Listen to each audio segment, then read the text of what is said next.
നമസ്കാരം. അപ്പോൾ മഴക്കാലത്ത് കണ്ടുവരുന്ന കുറച്ച് അസുഖങ്ങളൊക്കെ നമ്മൾ നേരത്തെ ഡിസ്കസ് ചെയ്തു. ഇനി എന്തൊക്കെ അസുഖങ്ങൾ മഴക്കാലത്ത് കണ്ടുവരാം എന്ന് നമുക്ക് നോക്കാം. ഞാൻ doctor Anila Jose, Anila's homeo clinic, Chowwannur.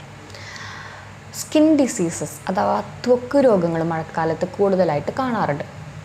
ഇതിന് കാരണം ഈ മഴ നമ്മൾ കൊള്ളുന്നതും അതിനുശേഷം നമ്മൾ അത് ശരീരം കൃത്യമായിട്ട് ഈർപ്പം കളഞ്ഞ് ഡ്രൈ ആക്കി സൂക്ഷിക്കാത്തത് കൊണ്ടുമാണ് ചൊറിച്ചിൽ അങ്ങനെയുള്ള ത്വക്ക് രോഗങ്ങളൊക്കെ സ്റ്റാർട്ട് ചെയ്യുന്നത്.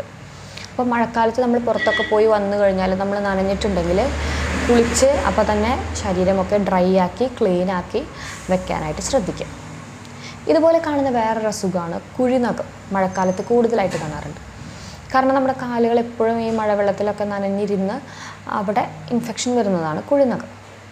അപ്പോൾ മഴക്കാലത്ത് നമ്മൾ പുറത്തു പോയി വന്നു കഴിഞ്ഞാൽ നമ്മുടെ ശരീരം വൃത്തിയാക്കുന്നത് പോലെ തന്നെ നമ്മുടെ കൈകളും അതുപോലെ തന്നെ കാലുകളും നന്നായി കഴുകി വൃത്തിയാക്കി ഈർപ്പമില്ലാത്ത രീതിയിൽ ഉണക്കി സൂക്ഷിക്കാനായിട്ട് ശ്രദ്ധിക്കണം. പിന്നെ ഈ പ്രളയബാധിത മേഖലകളിലൊക്കെ കണ്ടുവരുന്ന ഒരു അസുഖമാണ് എലിപ്പനി. ഈ ഇൻഫെക്റ്റഡ് ആയിട്ടുള്ള എലിയുടെ മൂത്രം ഈ വെള്ളത്തിൽ കലരുകയും ഈ വെള്ളം ഏതെങ്കിലും ശരീരത്തിലെ ചെറിയൊരു മുറിവുകളിലൂടെ നമ്മുടെ ശരീരത്തിലേക്ക് പ്രവേശിക്കുകയും ചെയ്യുമ്പോഴാണ് നമുക്ക് എലിപ്പനി വരുന്നത്.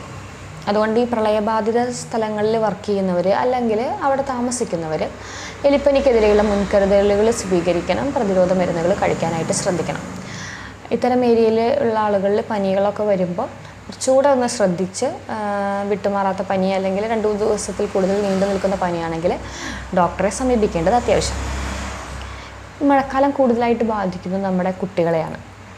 അപ്പോൾ ഈ മഴക്കാലത്ത് കുട്ടികളുടെ വസ്ത്രധാരണ രീതിയിലും അതുപോലെ തന്നെ അവരുടെ ആഹാര രീതിയിലൊക്കെ നമ്മൾ വ്യത്യാസം വരുത്തേണ്ടത് അത്യാവശ്യമാണ്. അപ്പോൾ ഈ മഴക്കാലത്ത് കുട്ടികളുടെ ചൂട് കിട്ടുന്ന രീതിയിലുള്ള ഡ്രസ്സുകൾ ഇട്ട് കൊടുക്കുക. അതുപോലെ തന്നെ ഭക്ഷണം ഒരിക്കലും എന്താ പറയുക, തണുത്ത ഭക്ഷണം കൊടുക്കരുത്. തിളപ്പിച്ചാറിയിട്ടുള്ള ഭക്ഷണം അല്ലെങ്കിൽ നല്ല ചെറുചൂടോടുകൂടിയുള്ള ഭക്ഷണം കൊടുക്കുക. തിളപ്പിച്ചാറിയ വെള്ളം കുടിക്കാൻ കൊടുക്കുക. ഫ്രിഡ്ജിലുള്ള ഭക്ഷണമൊക്കെ കഴിയുന്നതും ഒഴിവാക്കുക. പുറത്തുനിന്നുള്ള ഭക്ഷണം അതുപോലെ തന്നെ നമ്മൾ ഒഴിവാക്കണം. കാരണം ഡിസീസസ് പെട്ടെന്ന് സ്പ്രെഡാവുന്ന ഒരു സീസണാണ് മഴക്കാലം.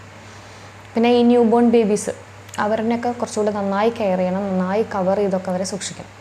അപ്പോൾ മഴക്കാലത്തെ ബുദ്ധിമുട്ടുകൾക്കനുസരിച്ചിട്ടുള്ള പ്രതിരോധ പ്രവർത്തനങ്ങൾ നമ്മൾ ചെയ്യുകയാണെങ്കിൽ നമ്മുടെ കുഞ്ഞുങ്ങളെ നമുക്ക് മഴക്കാലത്തും ഹെൽത്തി ആയിട്ട് വളർത്തിക്കൊണ്ടുവരാനായിട്ട് സാധിക്കും. Thank you.